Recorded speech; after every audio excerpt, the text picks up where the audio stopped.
તો મિત્રો ખેતરે પહોંચી ગયા છે। તમે જોઈ શકો છો કે વરસાદ પછી હજુ પણ પાણી ભરેલા છે, સતત વરસાદ ચાલુ છે। રીંગણમાં અમુક છોડ નીચે પડ્યા છે।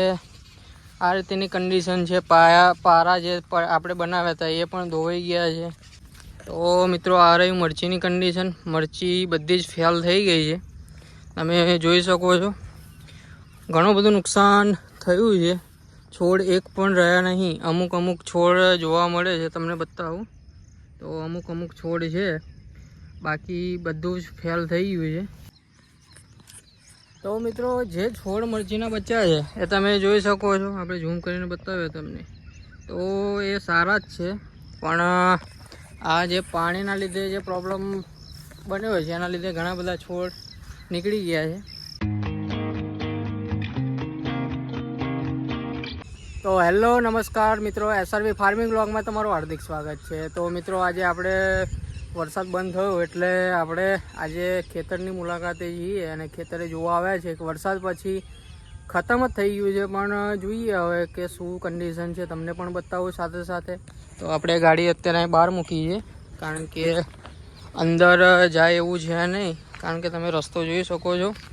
તો આ રીતે વરસાદ પછી રસ્તાની પણ હાલત ખરાબ થઈ ગઈ છે, તો તમને જોઈ શકો છો। અને મિત્રો આપણે બતાવીએ તમને અંદર જઈને કન્ડિશન હવે કેવી છે। મરચી તો આપણી ફેલ જ થઈ ગઈ છે, પણ હવે જોઈએ આગળ શું કરીએ। હજુ પણ વરસાદ તો ચાલુ જ છે, અત્યારે થોડોક બંધ થયો છે। હવે પાણી કેટલું ભરાયું છે જોઈ શકો છો, તલાવ પણ ફૂલ થઈ ગયું છે। તો આવી કન્ડિશન છે બધી। તો મિત્રો હવે આપણે જઈને તમને બતાવું ત્યાં જઈને, કારણ કે રસ્તો પણ ખરાબ છે તો જોઈને ચાલવું પડશે। તો મિત્રો કન્ડિશન અત્યારે કેવી છે એ જોઈએ આપણે, પછી કંઈક નિર્ણય કરીએ તો તમને પણ જોડે જોડે બતાવું, તો બન્યા રહો। તો મિત્રો ખેતરે પહોંચી ગયા છે। તમે જોઈ શકો છો કે વરસાદ પછી હજુ પણ પાણી ભરેલા છે, સતત વરસાદ ચાલુ છે। રીંગણમાં અમુક છોડ નીચે પડ્યા છે।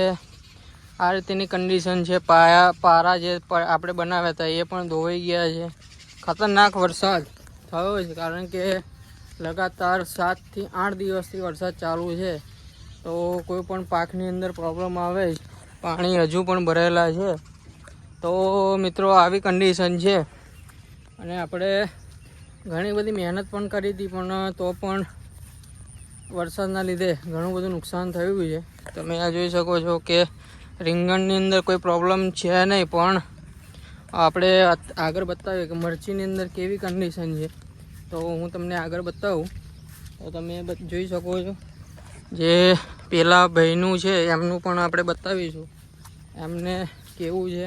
તો મિત્રો આ રહી મરચીની કન્ડિશન। મરચી બધી જ ફેલ થઈ ગઈ છે, તમે જોઈ શકો છો। ઘણું બધું નુકસાન થયું છે। છોડ એક પણ રહ્યા નહીં। અમુક છોડ જોવા મળે છે, તમને બતાવું તો અમુક છોડ છે, બાકી બધું જ ફેલ થઈ ગયું છે। તો આ રીતની કન્ડિશન છે, તમે જોઈ શકો છો કે અમુક છોડ જોવા મળે છે, બાકી બધું હજુ પણ પાણી છે ખેતરની અંદર। તો આ રીતની પ્રોબ્લેમ આવ્યો છે। તો આ રીતેનો પ્રોબ્લેમ આવ્યો છે, અને ઘણું બધું નુકસાન પણ થયું છે। આપણે બીજી વારની રોપણી કરી હતી તો પણ સક્સેસ રહ્યું નહીં, અને નુકસાન થાય છે।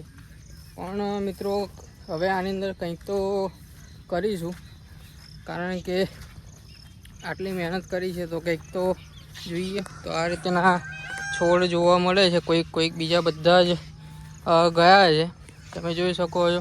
કારણ કે તમને આગળના દિવસે બતાવ્યું હતું, તો એ દિવસે વરસાદના કારણે કેટલું બધું પાણી અંદર ખેતરની અંદર હતું। તો એવી કન્ડિશન છે। તો મિત્રો જોઈએ અત્યારે હજુ તો પણ વરસાદનું માહોલ છે, અને આગળ પણ આગાહી છે। તો હમણાં તો કંઈ કરીશું નહીં, કારણ કે વરસાદની આગાહી પૂરી થાય નહીં ત્યાં સુધી કંઈ થાય એવું છે નહીં। અમુક છોડ બચ્યા છે। તો મિત્રો હવે આગળ શું કરીએ એનું વિચારીએ છીએ। તો આ રીતની કન્ડિશન થઈ ગઈ છે।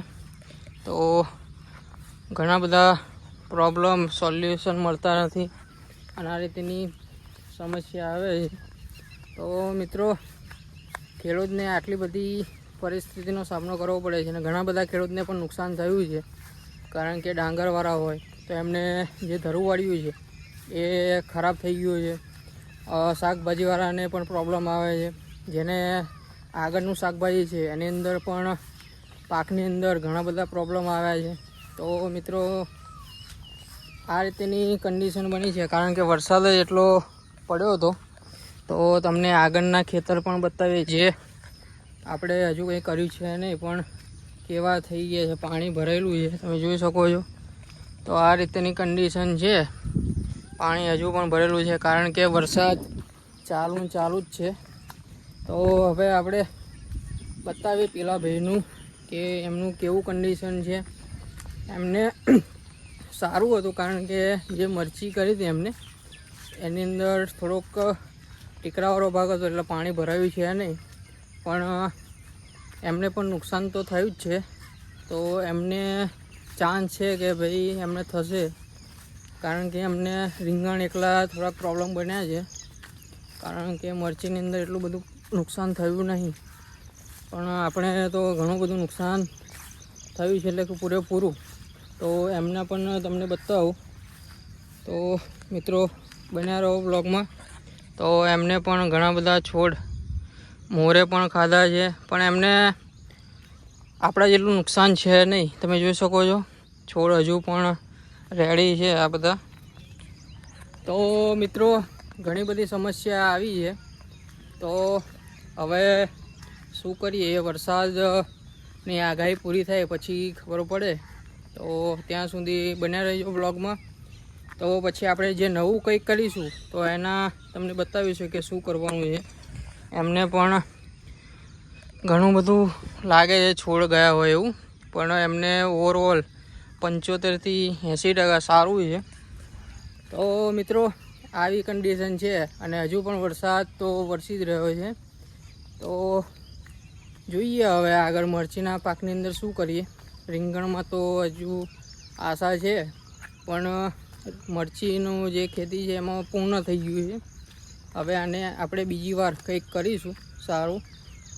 તો બ્લોગમાં બન્યા રહો. અને તમે જોઈ શકો છો જે પડતર ખેતર હતા એ પણ આ રીતેની કન્ડિશન થઈ છે. તો મિત્રો આ રીતેની પ્રોબ્લેમ આવે છે. તો ઘણા બધા ખેડૂતને પણ નુકસાન થયું છે કારણ કે ખેતરમાં પાણી પણ ફૂલ ભરાવ્યા હતા. તો મિત્રો હવે આપણે આગળ રીંગણના પાકની અંદર જોઈએ કે હવે એમનું કેવું કન્ડિશન છે, પછી આપણે બતાવીએ આગળ. તો મિત્રો જે છોડ મરચીના બચ્ચા છે એ તમે જોઈ શકો છો. આપણે ઝૂમ કરીને બતાવીએ તમને. તો એ સારા જ છે, પણ આ જે પાણીના લીધે જે પ્રોબ્લેમ બન્યો છે એના લીધે ઘણા બધા છોડ નીકળી ગયા છે. તો આ રીતેની કન્ડિશન છે. હજુ પણ આજે તમે જોઈ શકો છો વાદળ હજુ પણ વરસાદનું થઈ રહ્યું છે, મોસમ બની રહ્યું છે. તો હજુ પણ વરસાદ પડશે. તો હવે આની તો આશા આપણે છોડી દીધી. તો આની અંદર કંઈક નવું જ પાક કરીશું હવે, કારણ કે 2 વાર આપણે રોપણી કરી, ખર્ચા કર્યા, કંઈ સેટિંગ થયું નહીં.